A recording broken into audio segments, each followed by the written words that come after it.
178 from Surah Al-Baqarah. أعوذ بالله من الشيطان الرجيم.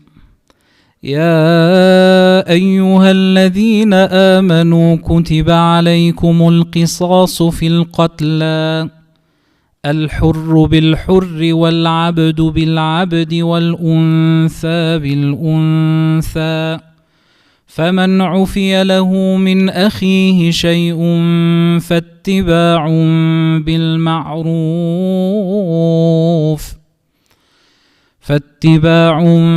بالمعروف وأداء إليه بإحسان ذلك تخفيف من ربكم ورحمة فمن اعتدى بعد ذلك فله عذاب أليم.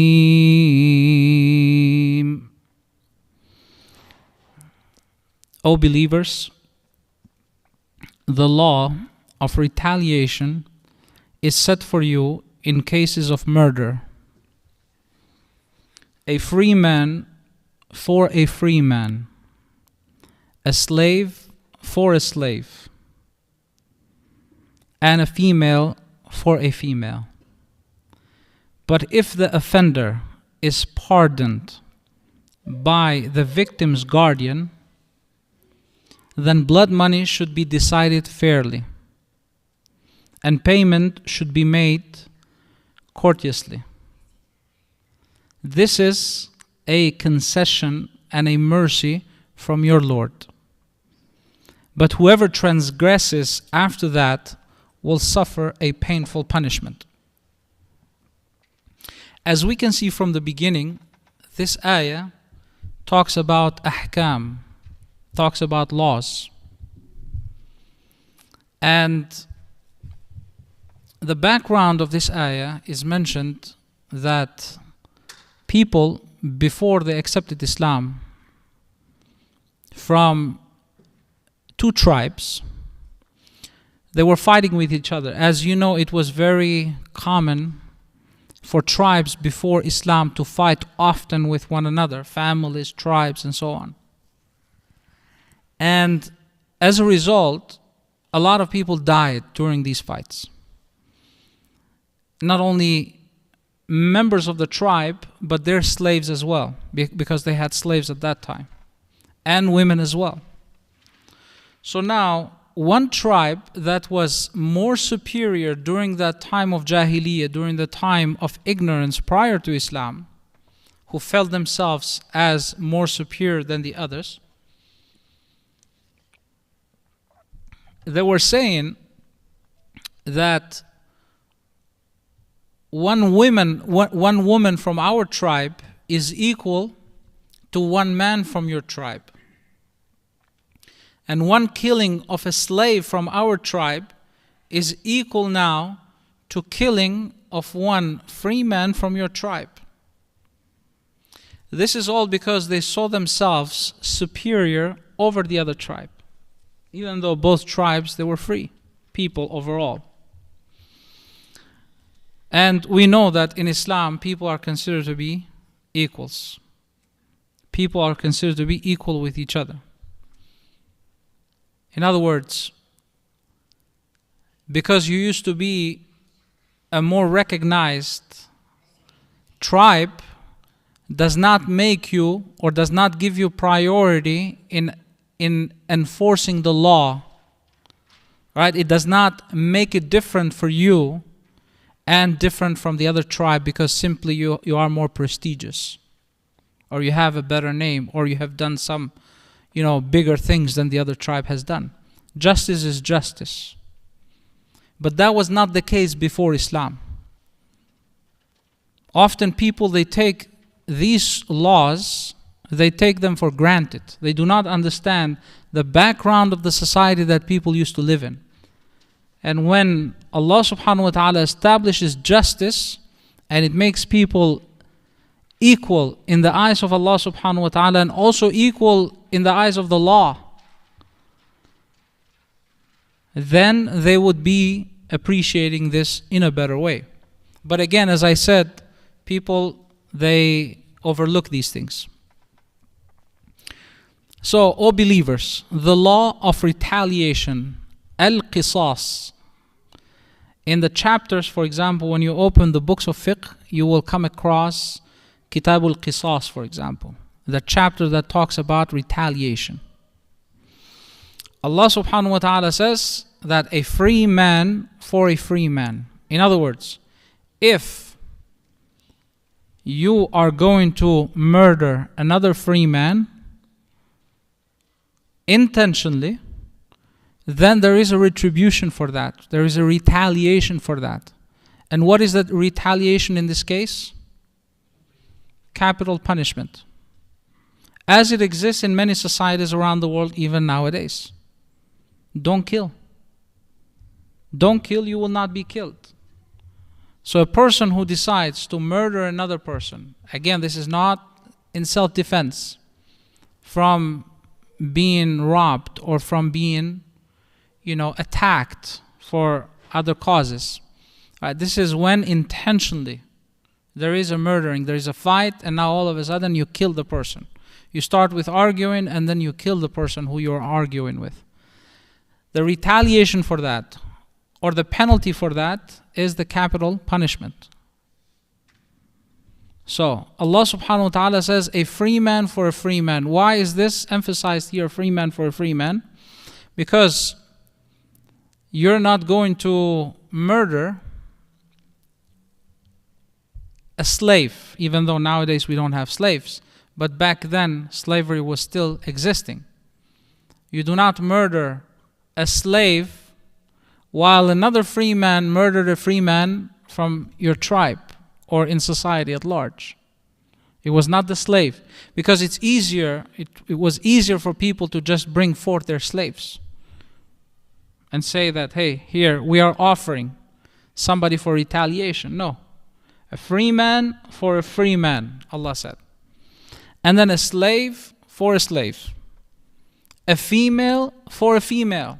So if a female is going to murder another female, then the penalty will fall upon a female as a retribution or a retaliation.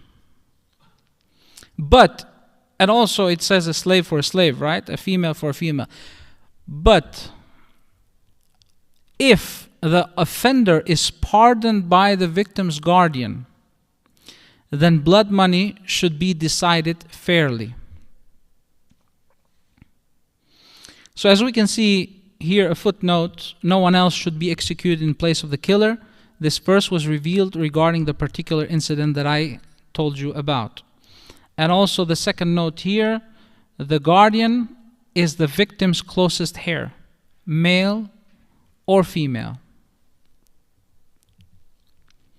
Then blood money should be paid fairly or according to common law. Now, or payment, as the ayah talks about. What does that mean? That means that if the family wants to pardon, actually the laws of qisas are mentioned. وَلَكُمْ فِي الْقِصَاصِ حَيَاةٌ يَا أُولِي الْأَلْبَابِ. In other places in the Quran, this is mentioned, the topic of qisas, retaliation. But if the family wants to forgive the killer, there is a possibility where the killer or the family provides money for the person who they have killed. And in case the killing was done in defense, or the killing was done, let's say, for example, as by mistake, let's say there was an accident, car accident. The person did not mean to kill the person in the other car, but an accident happened and the other person was killed from the other side. Then, do you get killed for that? No, because this was not something intentionally done. It was an accident. However, you don't walk out of it freely without any responsibility, because you're the one who caused it, whether intentionally or unintentionally. You are the one who caused the death of the other people. Therefore, there is money for that. أو أداء إليه بإحسان. To give something in a nice manner, بإحسان. ذلك تخفيف من ربكم ورحمة.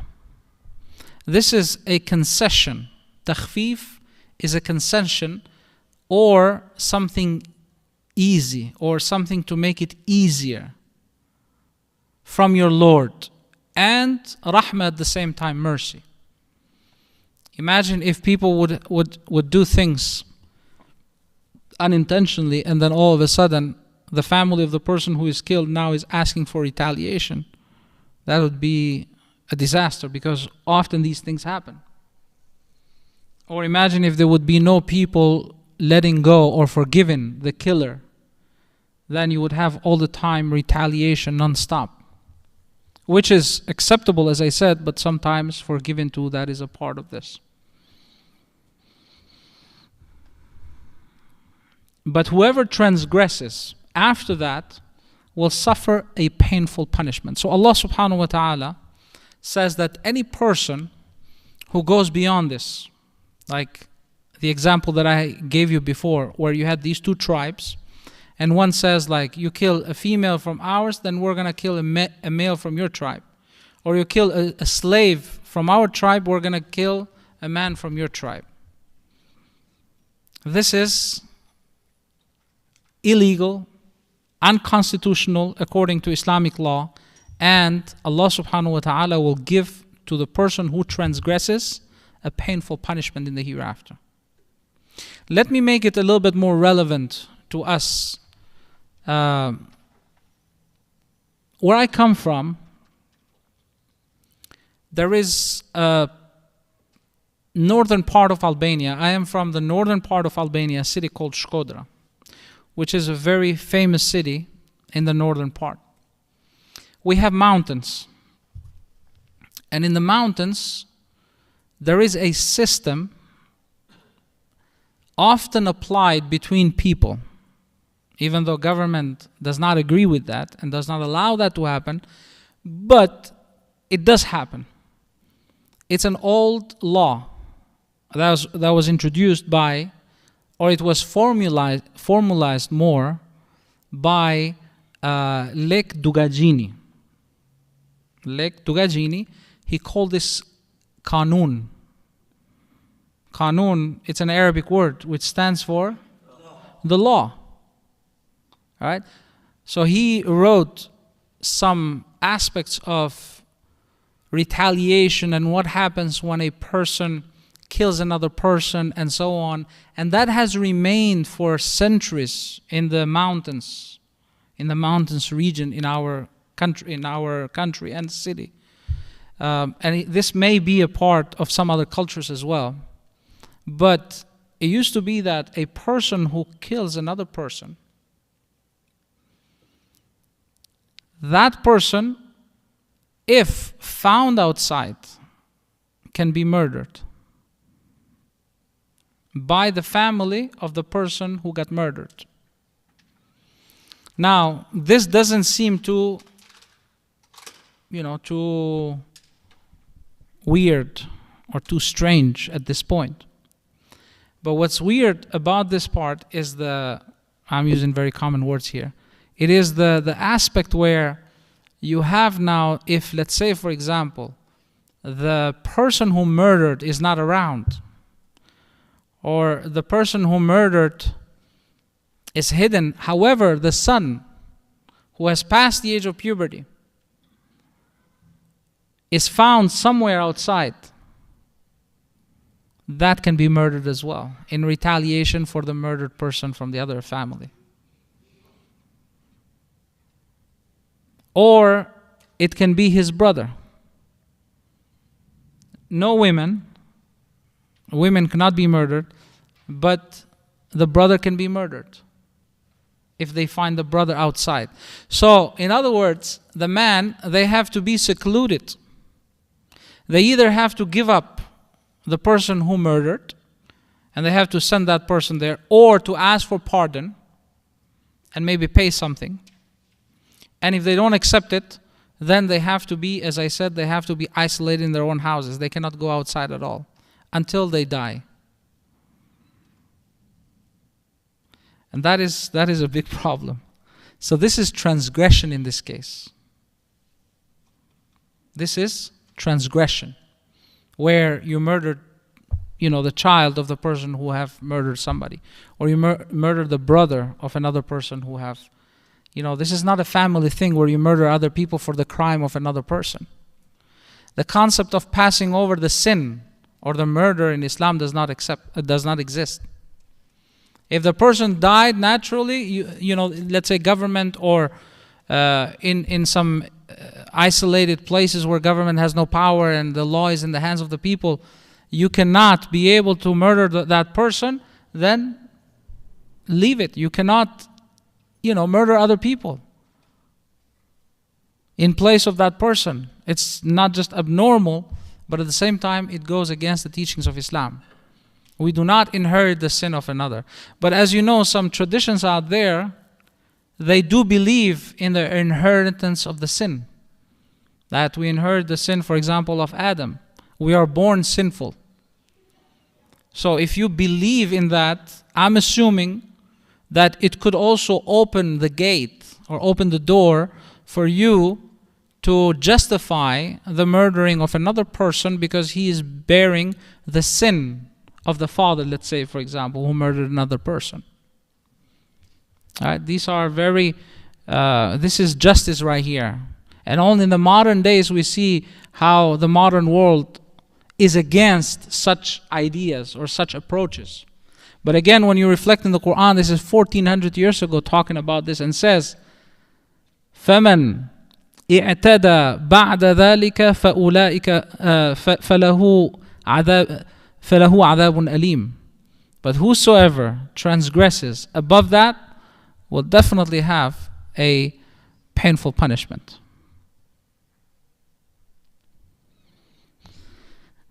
So we continue with the next ayah.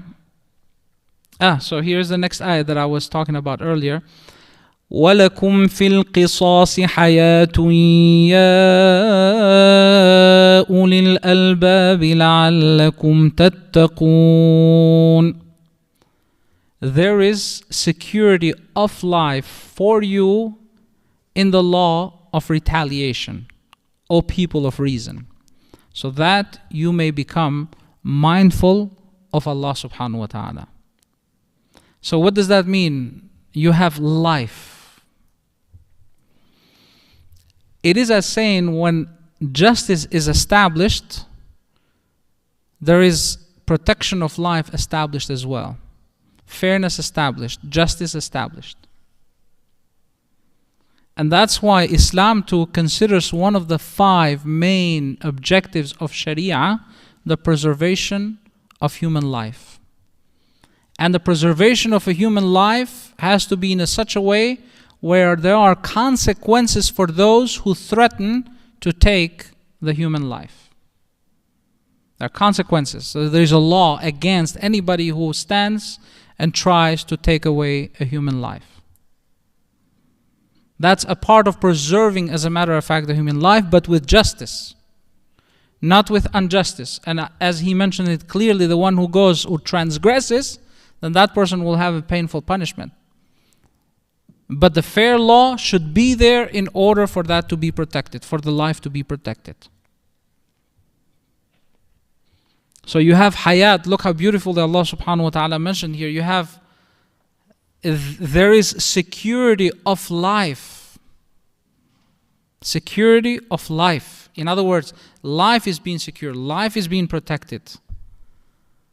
In the law, in this ruling of retaliation, of qisas. Why?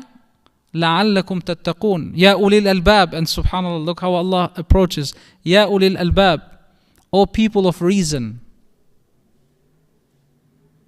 Why do we establish these laws? In order for people to be mindful of Allah subhanahu wa ta'ala. Because the moment you break justice, then you will also, it is as God is saying right here, the moment you break justice, then you break the connection with me as well. Alright guys? The moment you break justice, you break the connection with me as well. Let's read one more time. There is a security of life in you, in the law of retaliation, O people of reason, O people who think, that you may become mindful of Allah subhanahu wa ta'ala. How do you become mindful of Allah with a law like this? Yes, because you are applying justice. And this enables you to remain connected with God when you are just. But when you do the opposite, what happens? You disconnect from God when you are unjust, when injustice takes place. And subhanallah, in many Muslim societies nowadays, injustice prevails a lot. You have so much injustice. X person has killed this person. Let me get $200,000 and fatten the pocket, again, the pocket of the judge, so he can close an eye on this case. That is injustice. It's harder to do that in the Western world. It's harder to do that. And as a result, Allah subhanahu wa ta'ala sometimes He gives to people and to societies because they establish justice. Regardless how they believe and what they believe and so on. But He will give. He can give prosperity if He wants to those who establish justice. And He can remove it away even from the believers when they are unfair and they are unjust. And as I said, unfortunately, in many Muslim societies that is the case. But look what Allah says, لَعَلَّكُمْ تَتَّقُونَ. So if you apply that, you will be, so you may become mindful of Allah subhanahu wa ta'ala. If you apply justice, if you're connected to justice, taqwa is connected to taqwa. We'll leave it here inshallah tonight with these two ayahs. نسأل الله سبحانه وتعالى التوفيق وصلى الله وسلم وبارك